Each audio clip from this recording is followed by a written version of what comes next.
tout le monde, c'est Soulef avec vous. Aujourd'hui, je vais partager avec vous la recette du khobz dar constantinois au beurre.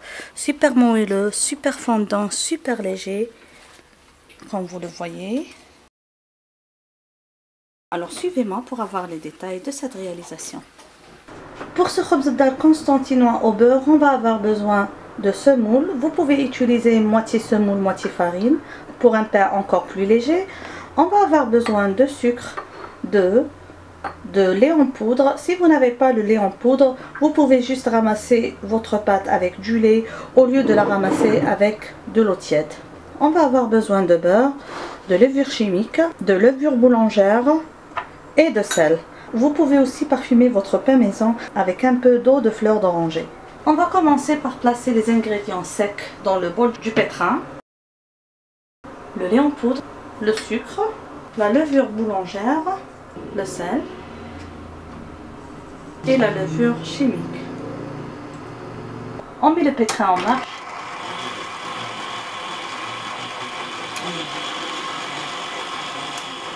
On introduit l'œuf fouetté. Ici, je l'ai dilué avec un peu d'eau de fleur d'oranger.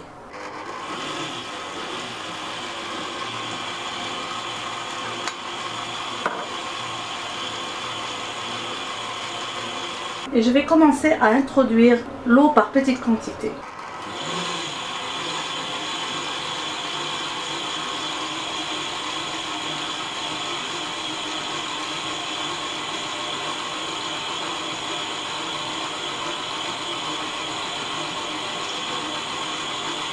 Comme moi j'aime bien avoir du croustillant dans ma pâte, je vais ajouter un peu de graines de nigel. C'est bien sûr facultatif pour vous.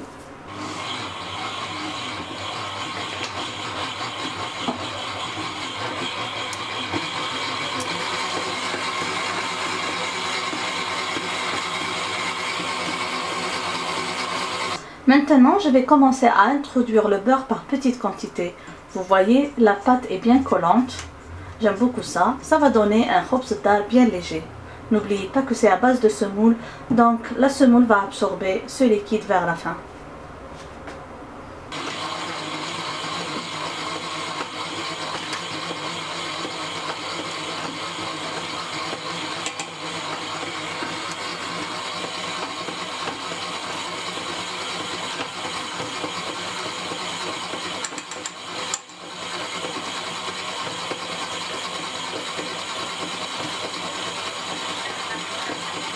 Ma pâte a bien absorbé tout le beurre.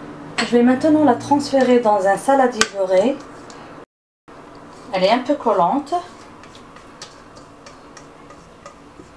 Je vais couvrir et laisser doubler de volume. Comme vous voyez, notre pâte a bien gonflé et doublé de volume.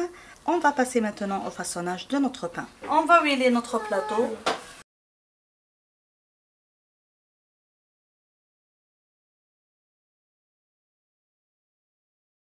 On va bien aplatir le pain. Je vais encore couvrir ma galette et la laisser reposer jusqu'à ce qu'elle double de volume. Là que le pain a bien gonflé, on va badigeonner la surface avec un mélange de jaune d'œuf et de lait.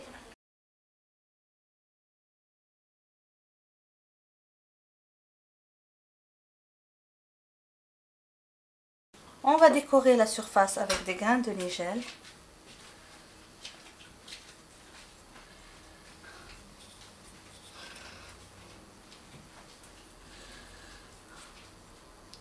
Vous pouvez aussi ajouter des grains de pavot ou des grains de sésame selon votre goût.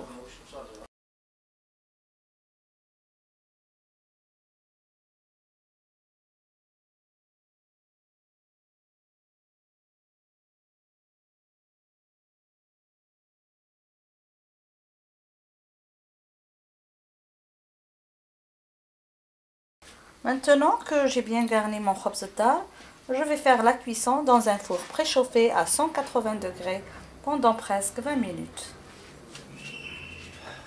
Et voilà le pain à la sortie du four. On va laisser refroidir un petit peu. J'espère que vous avez aimé cette recette.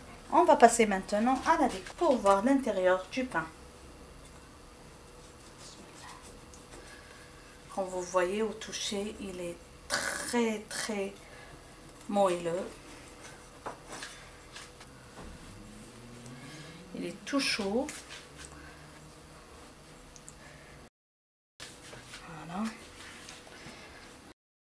Et voilà la texture de mon pain. Comme vous voyez, franchement, il est très fondant. Il part en un clin d'œil tellement qu'il est délicieux et fondant. Très léger. C'est une des meilleures recettes de pain fait maison que vous pouvez réaliser. Très léger comme vous voyez. Je ne veux pas trop appuyer dessus tellement que c'est fondant et c'est encore chaud, mais il est magnifique pour accompagner une bonne soupe. Merci de m'avoir suivi. N'oubliez pas de vous abonner à la chaîne YouTube si vous ne l'avez pas fait et de cliquer sur la cloche pour bien l'activer. Je vous dis à la prochaine recette. Merci de me laisser plein de j'aime et bye bye.